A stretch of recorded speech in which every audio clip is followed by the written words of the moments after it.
Was almost. What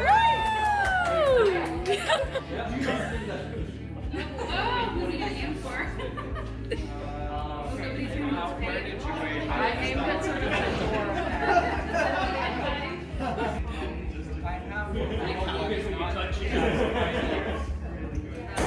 Whoa! I thought the chair.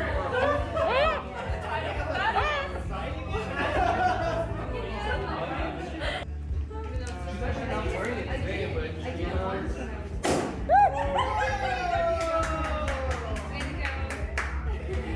try and hit the middle. No.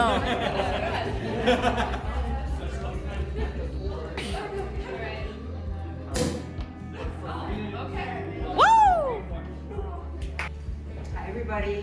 Hi.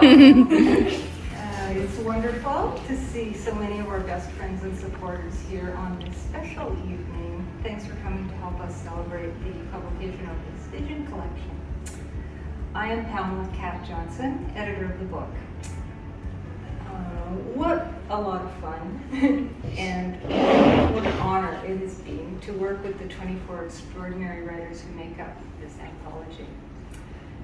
As you may know, I'm also the mother of Holly Rhiannon, who is the powerful engine behind the Stygian Society. And no, I am not her personal editor because she's my daughter. It's because she is a great writer and getting greater. Not to mention a professional delight to work with. It has been beautiful for me to witness Holly's life evolving ever towards the field of literature and meeting up with my own place there. For years we dreamed of starting our own publishing house along the lines of the Bloomsbury Group, the platform of one of our favorite writers, Virginia Woolf, and her brilliant colleagues in not only literature, but art and critique. A lofty model, but here we are, starting out. Finally, in January of this year, things really got going. Full credit to Holly, who spearheaded the birth of Stygian. Then, with the addition of Pavio to the group, more possibilities opened up, as he was the one who came up with the idea for the inaugural publication, the Stygian Collection. The concept, apart from the theme of dark philosophy, was that all of the authors would come from YouTube channels based upon books and writing.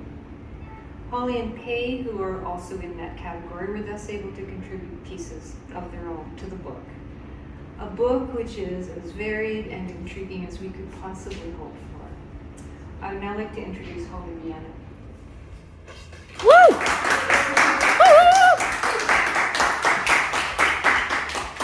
Hello. Hello, friends, is what I wrote, actually. They were all my friends. So today, with joy and gratitude, we gather here to celebrate the launch of the Stygian Collection. My name, as you know, is Holly Rhiannon, and with my partner, Pavio, we embarked on this incredible endeavor that unites us all.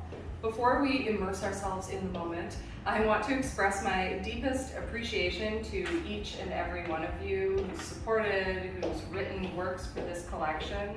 It's so exciting. A special thank you goes out to our exceptional editor, Pamela. Your talent and guidance have breathed life into our visions, and your presence here today is truly treasured. To Sol, our dedicated team member who spearheaded our TikTok promotion, your efforts have been invaluable in spreading the word about our venture. Today, we not only celebrate our press and this book, but also the creativity and the talent of the diverse group of authors who have contributed to this project. I extend a warm welcome to our local Montreal authors, right over here. And your words, your stories, and your dedication have made this launch possible. Reflecting on our journey, it becomes evident that our sense of community has been our driving force. This project exemplifies the power of collaboration and the strength within our collective efforts. Together, we have transformed ideas into reality, and today we proudly share the fruits of our labor with the world. Our journey began in January 2023, fueled by the unwavering support of our Kickstarter backers. Their faith in us empowered us to create a platform for aspiring authors to shine. I express my heartfelt gratitude to each and every one of them. As we stand on the precipice of this occasion, let us celebrate. Today marks a new chapter, not only for the Stygian Society, but for the dreams and aspirations of the authors who poured their hearts into their works. It's my sincere hope that this launch will be the springboard for countless captivating tales and inspiring collaborations. Now, without further ado, I invite you to indulge in the world of our authors. They will grace us with readings, and so will I, and pay, from their works featured in our anthology, and may their words captivate, inspire, and transport us into realms yet unexplored. Thank you all for your presence, support, and unwavering belief in our vision. From the bottom of my heart, congratulations to each and every one of you, and let us now celebrate the moment and embark on an adventure hand in hand. Thank you.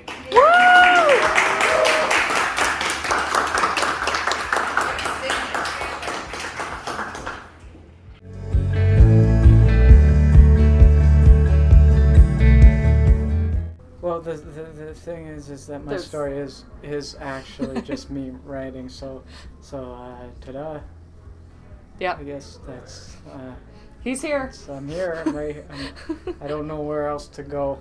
So that's the thing with both of our stories. When I saw this one, I was like, if we answer this, my poems are pretty much about me as well. Except there's one that involves an ex-boyfriend. So, I mean, I'm here.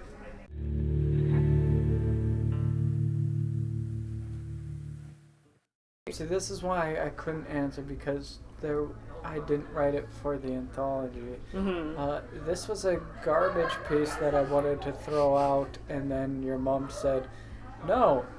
And I said, okay. Well, there's this anthology coming up. I could throw it in that.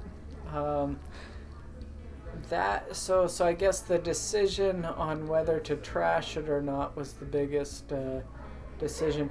I think I made the wrong decision. I think you made the right decision. But in any case, I don't know. I guess it's all right. Okay, you gotta answer the same question. The challenging aspect. So, I thought what you might say was that it wasn't challenging because you just wrote it stream of consciousness and it just sort of happened, which is kind of a similar thing again with mine. Because with the poem I wrote when I was like 17, okay, it wasn't 17, I think I was like 19. It was just coming out of high school. All of my poetry, my good poetry, I write when I'm just like feeling something and I sit down and it comes out and it's done in 5 minutes. So both of my poems in the book were like that. So that Dante one was like, I'm an angsty, 19-year-old, and it came out like that, and it happened to be good, like good enough to the point where I'm 34 now, and I still think it's really good. Or am I 33? I have no idea. You're 34. Am I? Because I hit my 30s and I don't know anymore. I know. Well, that's the thing. That's what happens after you've been around long enough. It doesn't really matter. Exactly. After 30, it's like, well, you're the same person. You're the same person after 24, honestly. Once your brain Whoever is you are fully at like 24, locked in. 25, Oh no. That's who you are. Sorry, No, nothing changes. So your brain develops into like 25, and then you're sort of locked in certain ways. But I've definitely evolved a lot since I was my mid-20s. So don't worry. But you don't camera have person. to either, because you're all right if you haven't. Anyway, so that one just came out. It wasn't an effort. I guess all of the emotions were an effort because I was angsty as hell. And then in my next one, I just went to a graveyard and I sat there and I drank a bit of wine and I had some snacks until an idea came to me, and it did. And it just, like, the graveyard flower was the first idea, and then it all just came out from there. So I didn't actually have a lot of challenges. And then I had to decide which poems to put in the anthology, and these ones just seemed perfect.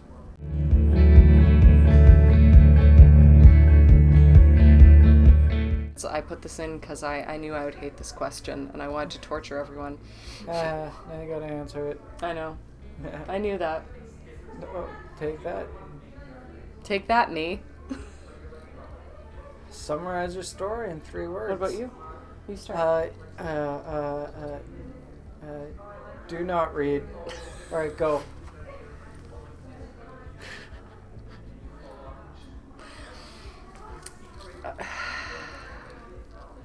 Oh man. Dark emotional angst. All right, now that's go about it. listen It's to poetry. Nirvana. Yeah. Or, Okay. or read Romeo and Juliet. They're about the equivalent. I'd like to thank Pam as well, because it was actually her who directed me into putting this into the book. Because this was the piece I was actually just going to throw out, and it was a piece I wrote a couple minutes before having to put this video together, just to have something out in this video, and I never really went back to look at it, but when Pam pointed out, said it was all right, and then I went back and well, maybe I should keep it, and so I kind of worked around it a bit and decided to put it in this collection, so it survives. It's more than all right. Yeah. Yeah, it's a little short piece I wrote called Paperweight. So, yeah. For a moment or another, altogether unexpected, you forget the value of the essay you have spent hours reading because you started to hum a familiar melody that placed you in a field with kids who went by the names of the lost boys who lost their lives in Neverland. You were waiting for a train, and you still have the railway spike you used that day, but these days, you use it as a paperweight. But in that moment, you are back in the field, and you were able to remember that this is the exact spot you buried all those journals you wrote all those years ago. And if one were to dig a little further, they would find paintings and art supplies that never belonged to you. Pencil crowns and paintbrushes with their tips hardened by purple, blues, and reds. But you forget that. And as you sit at your desk humming this tune, you can't, for the life of you or anyone else, remember if the train on that particular day ever showed up. But that's not the point. You go a bit further in this spontaneous act of remembering, and it starts somewhere somewhat familiar. Maybe not in a little red shark, but more on a cart, sitting on the top of a boxcar. You used to find something that meant something else on railway tracks, but you never did figure it out. And maybe you should have been caught the first time and sent home with a warning that would be kept in a nightstand beside a bed wrapped in white sheets, but you never were found out. And now your memories sit atop a marked cargo nowhere near Barstow, but Midway Meadow, flying 3 miles an hour before coming to a crew change. It is very different from the films, and nothing like a Bob Dylan song, where they run alongside an open box, throw their luggage in, and hope their boots stay tied for the whole ride. You won't find an open boxcar at crew change, which means the paperweight is never needed. The days boxcars were open, you would take the railway spike and jam it in the bottom of the door, stopping it from sliding shut in case of an emergency. But these days, the spike is a keychain from Disneyland. A lot of people do this, a lot more than a lot of others may think. But like a perfectly placed adage and all those things that wouldn't be true if it weren't for the rumors, there'd be 2 kinds of people that would catch out. Those who never needed to, and those who only told others they did. It all had to do with class, but not the monetary who has what kind of class, but more the who thinks what and why Bolin and Bowie are over Boston and Blondie kind of class. The former made hopping the principal character. Crews of coast uphold because anarchy is only as good as the government that allows it. With a designated park bench in every major city where a crew would mark their name and date to inform other hoppers in town, the GGs have all died down. Funerals underground in every silk stalk in town with a tombstone marked on every arm, every similar crew disbanded along the rails whose only proof of existence is now tattooed on a wrist or closed fist around a pen that tells these stories as though they truly did at one time mean a little more than less than nothing at all. A time when a busted pink guitar used for busking had more recognition than who you were.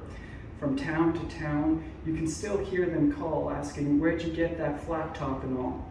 And you would make up stories taller than the last, but you knew it was just a stupid pink guitar that didn't mean anything more than the out-of-tune chords it called, given to you by what's-her-name who hopped to St. Paul. But you keep it anyway, because a liquor store takes quarters, and if you could strum strings or scratch a washboard, you best learn how to dance, because your cardboard sign isn't clever enough to get you to sleep at night. And when people ask, "Where'd you get that pink guitar?" you say Dylan Thomas, not the poet, but the other one who did go gently into the night, because he had been up all day trying to catch out of town with 3 half cigarettes picked from off the ground. None of it was true. But you had to tell these stories, because if the nomads can't be charming, then they've got nothing at all. To beg, borrow, and steal wasn't a motto, but a mental survivor's kit on the edge that was only getting sharper. If you're charming, you can fake everything else. The color of your eyes can change if you're charming enough. And if you couldn't be that crackerjack drifter, someone else always covered the difference. Because always on your own never meant you had to be alone. The names in the songs you write today were never the names on legal documents, or what the papers printed on wanted posters that hung in the tinted windows of police departments for window shoppers and dog walkers. And it is true, the name you use now is the name given to you by that stupid kid who left to New York with flowers in his hair, giving you the leather jacket that leaves your closet now twice a year. You never found out if he made it to New York, or if he ever did what he said he would do. If he is drinking moonshine on a hill, or if he's under the tracks as all rumors pursued, or maybe he's like you and traded in the studs and patches for a suit and tie, who quit asking if birds can fly, and sits alone in an apartment in New York City studying philosophers to forget and fiction as a way to not regret. The fact is, there's nothing romantic on the railway tracks, just ash and a bunch of trash too heavy for a windstorm. Nothing romantic on the railways but entrails of memories that you have built up to be something they aren't, and never were. Tom Sawyer is dead, and you have killed him, and the open boxcar is his tomb. The fact is, the horizons have always washed clean while playing scared games in the infinite nothing. You wonder if there is more meaning in a paperweight than there is in all those pages that is holding it down. From time to time, you'll hum that tune you used to sing with the Lost Boys in the field, waiting for a train to come. You flip a page of an essay no one will ever read, and with all that you remember from those 8 years spent camping without a tent, you cannot remember, for the life of you or anyone else, if the train on that particular day showed up. But that is not the point.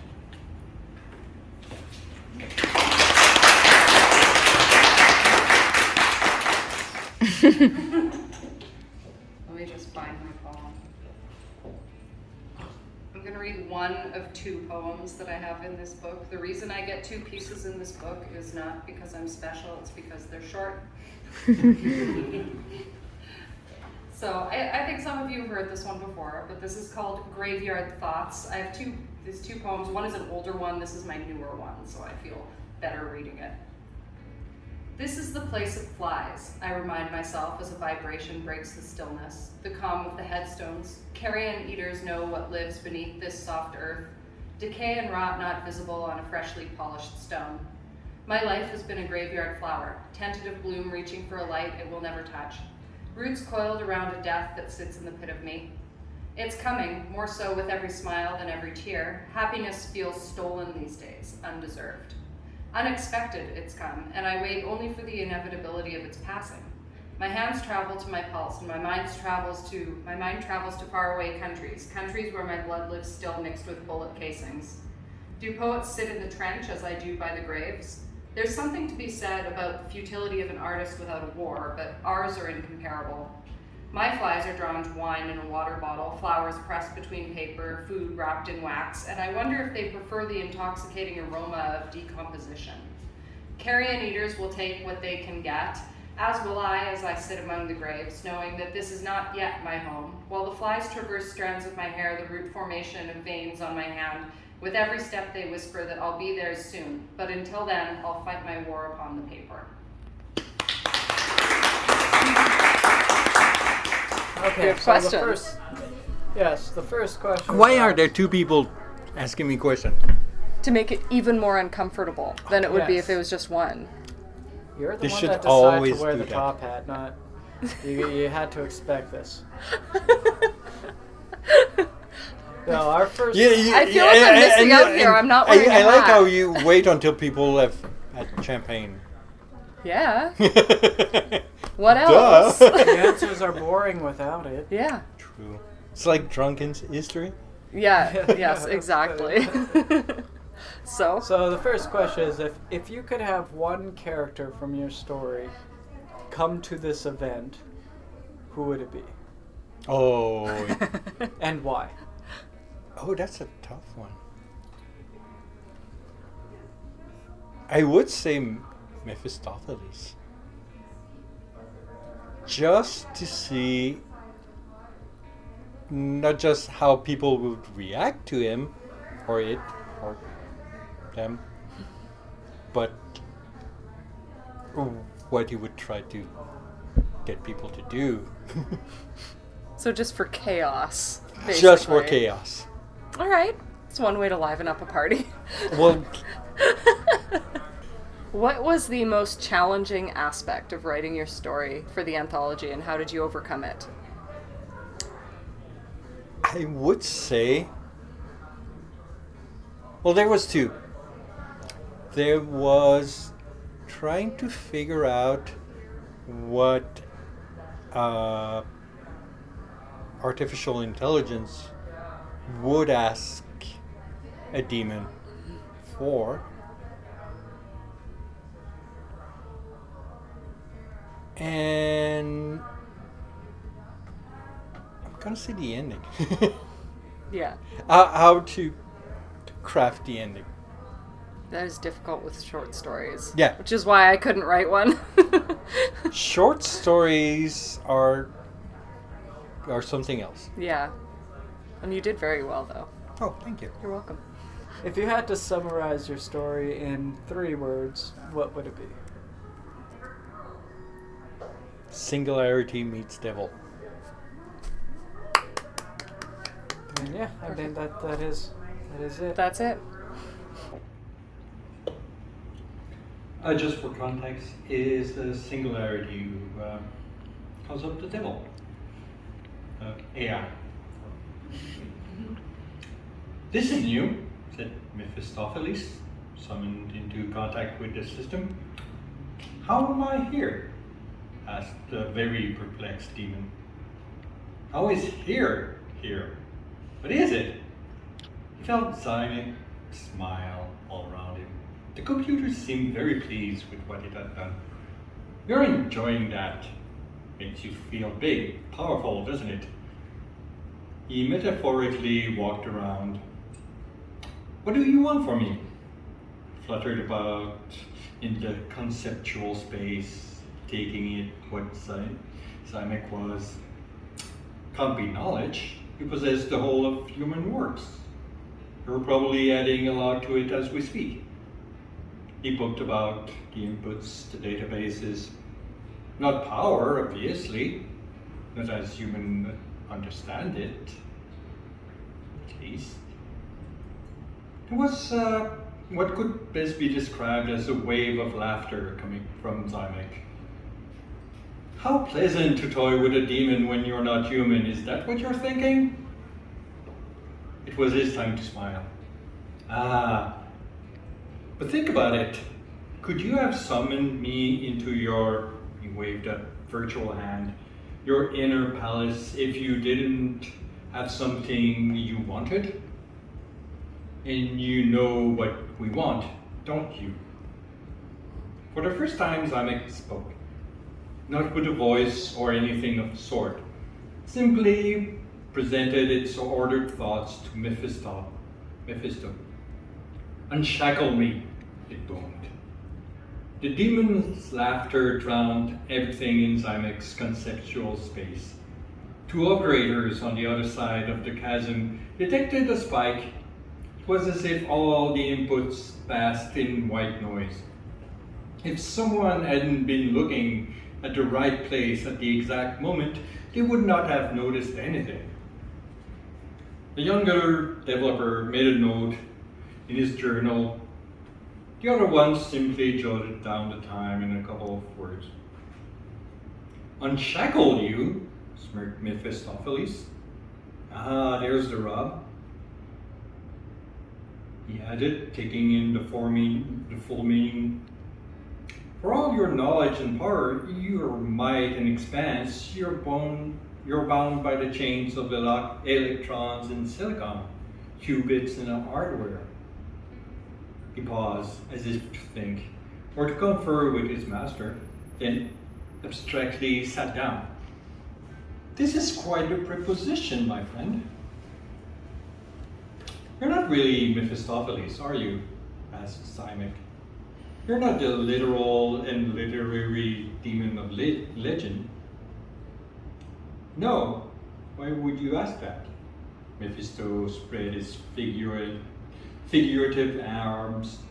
You have the wide breadth of knowledge, the widest, I would assume. Surely you must know the answer to that question. Never hurt to ask. Does it now? Again, that laugh. Asking reveals so much more than people think. Of course, you're not people, but humans made you. There's no reason why you should not share some of their, let's say, shortcomings. Was that a smile on Zymek's part?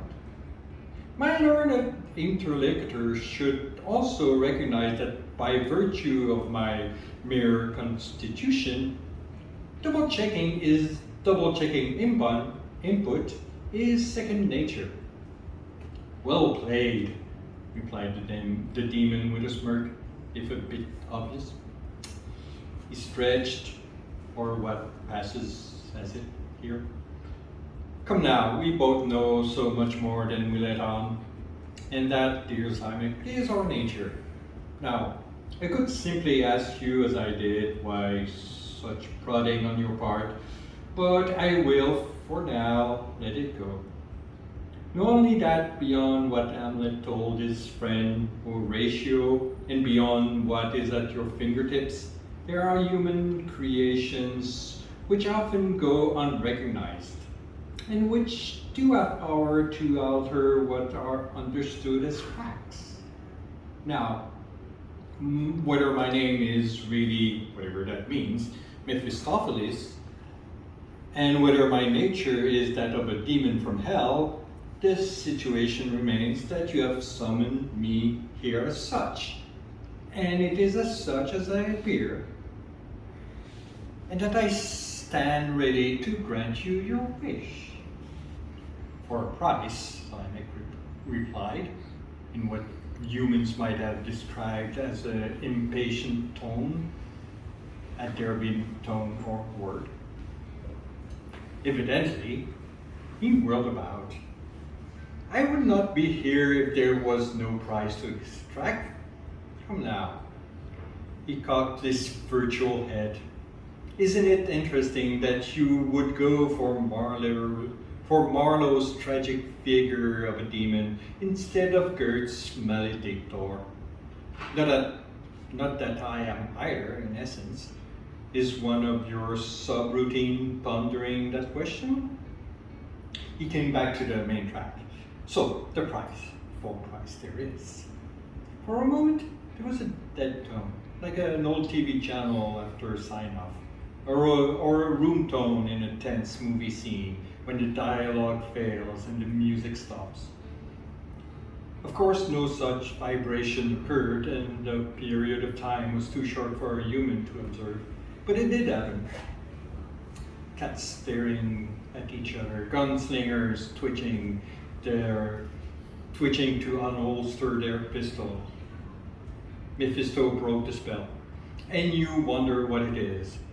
What is in my poor shapeless coalescence of an idea might possibly want from such a being as yourself?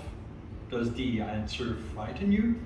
Are you made of such fabric that fear can vibrate within you? The briefest pause. Like I said, you know what we are in the market for, whether we are a human contract or something more primal, ethereal. And you think I have such a thing to give? Simon asked in a direct, frank manner. That wasn't a rhetorical question, was it? The demon seemed puzzled. You truly don't know. If you could bring one character from your story to life and have them attend this launch party, which one would it be and why? Okay, so yeah, I would like to have Hesiod on the wall though. Whatever happens, Hesiod has to be on the wall. You know, like beautiful portrait just staring at us while he is, you know, having his own reflections on his life, right? But I also would love Leith, the goddess of oblivion. And it's because I feel like that it's like her waters are so pure, and you know, but also it's like this moment is so amazing, it makes you forget everything else. So that's why. What was the most challenging aspect of writing your story for this anthology, and how did you overcome it? What is it called? Imposter syndrome? I thought that it was not going to be good enough. And it was, because of that, I kept second guessing myself all the time. And also having to write it without editing. That was also very difficult, because at the beginning I was like, okay, I'm going to edit every single part of it. No, I cannot. So those were the two most challenging ones. But I think the first one more, because I really had a hard time like conceptualizing like, oh yeah, of course they're gonna accept this. So that was the biggest challenge. If you had to summarize your story in 3 words, what would those 3 words be? I know it's really on the spot. 3 words. 3 words. It's very limited. They don't have to go author. together. They can be 3 random words. I know. I'm like, I would hate this. Deep existential crisis. Excellent. What was that? I didn't hear that. Deep existential crisis. Kay's favorite thing. Well,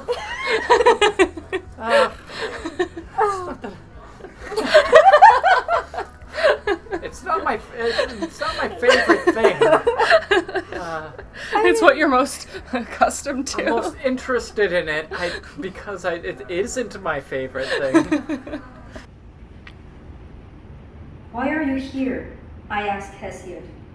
Because no one cares, he replies. Leith turns to his portrait, empties the hydra, and reaches inside the painting to fill it with a dark substance. He lies, she whispers, while turning with a smile on her face. Hesiod seems not to notice her. She empties the hydra away from the river and fills it once more with her waters, repeating the same motion of nourishment, filling me with forgetfulness. Every time Hesiod or I speak, she goes back and forth, emptying his space from darkness while filling my space with bliss. Hesiod goes into detail about his story, his career as an artist, his gambling issues, how he lost it all because of it, how he was murdered, beaten down in an alley over material trivialities, dying alone, unloved, and forgotten. For each time he mentions rejection from society, the velvet voice of Leith repeats the same. He lies. He changes subjects to speak of his art. He shares all his passions with me, tells me all the details, describing every emotion, every struggle, every intention. He explains to me the meaning behind every color, every tool, every technique he's used. He lets me see how he poured his entire self into his art. I feel warmth in my broken fractions. Leith gently reaches for every piece, and my body becomes liquid and colorful. I turn into paint. My body merges. I am made now just as Hesiod, in a constant motion of vibrant colors. He mentions how the legacy he so desperately tried to create never blossomed into anything significant. All my sacrifices, my efforts, my pain, all of it omitted, gone. What a misery it has been, he laments. I am inside his hell. Even before I had the honor of knowing who he was, I could feel him through his painting, through what he knew as agony. Visually, he had reached deep within me. What a tragedy to know that because of people like me, like what I am. No, like what I was. His talents became easily forgotten. It is a tragedy that my pride blinded me from looking at the brilliant legend I have in front of me. All I cared for was his expression, but not the creator himself. It never occurred to me before. The beauty of the art is truly the beauty of the artist. Their creations express their identity, their essence, their very soul. I can clearly see this now, more than ever. Leith turns to see me, lets go of the vessel, and caresses me with her hands. I want to tell his story, I tell her. I want to make him immortal in the mouths of every person, for everyone to feel what it is to know the existence of the immortal Hesiod. She smiles in silence. As I look into her caring eyes, I can feel my heart pounding again. What is this that I feel?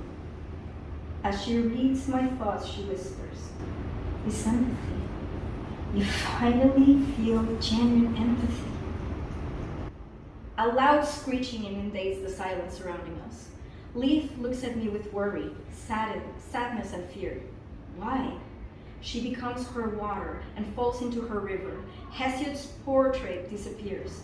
A huge vortex of the black substance forms in the middle of the void.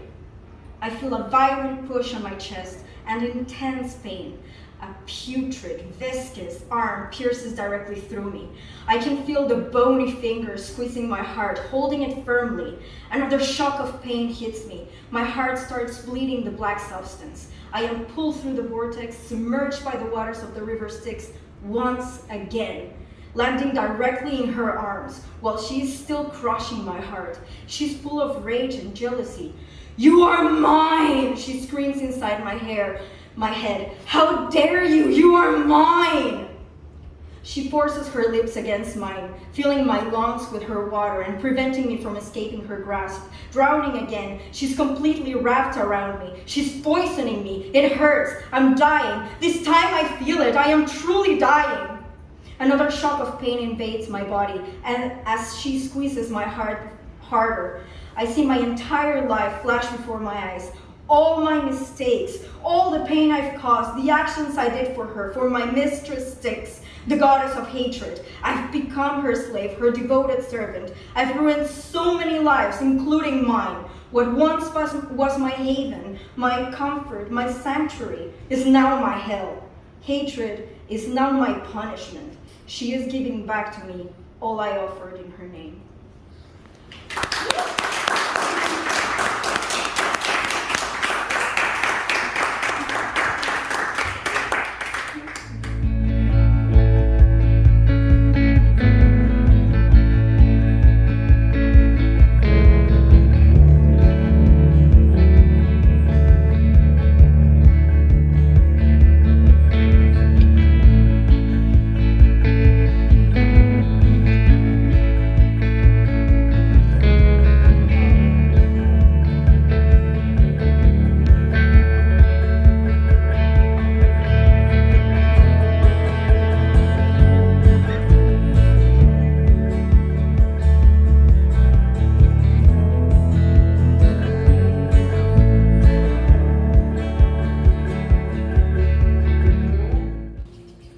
You didn't steal enough.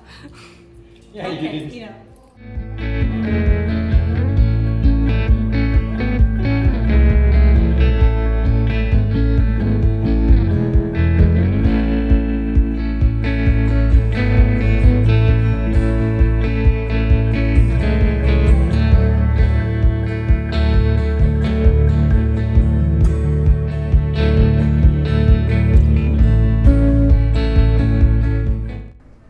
to ask questions then. Oh no. What's your favorite idea? What? What's your favorite That's idea so in general? What is your favorite idea of Vampires. all the ideas of all time? Vampires. Really? That's Yes. yeah. I mean, when it comes to what's your If favorite I'm answering idea, quickly, vampires. I would vampires. just opt for the obvious world peace over vampires. I don't care about world peace. Neither do I. But I mean, I don't care about vampires either. I care about vampires. Vampires can bring world peace. Yeah. What's my favorite idea? That is the weirdest question I think I've ever heard anyone ask in my life. We have to And add then I that like- to our interview series. What is your favorite idea? Mine is being creative. Is that an idea? That's an idea that produces other ideas. So what within the idea of being Exactly. creative is your favorite idea in which it produces its own being? The Which fact would that it be produces another idea, its which own is being. the creativity. It's the I mean, fact that it you've just goes on and You've on. fallen into a snake that eats its tail. Exactly. It's the Ouroboros of all answers. I think we do have the chaos that you wanted here, and it's you. Yes. And the Chaos Demon.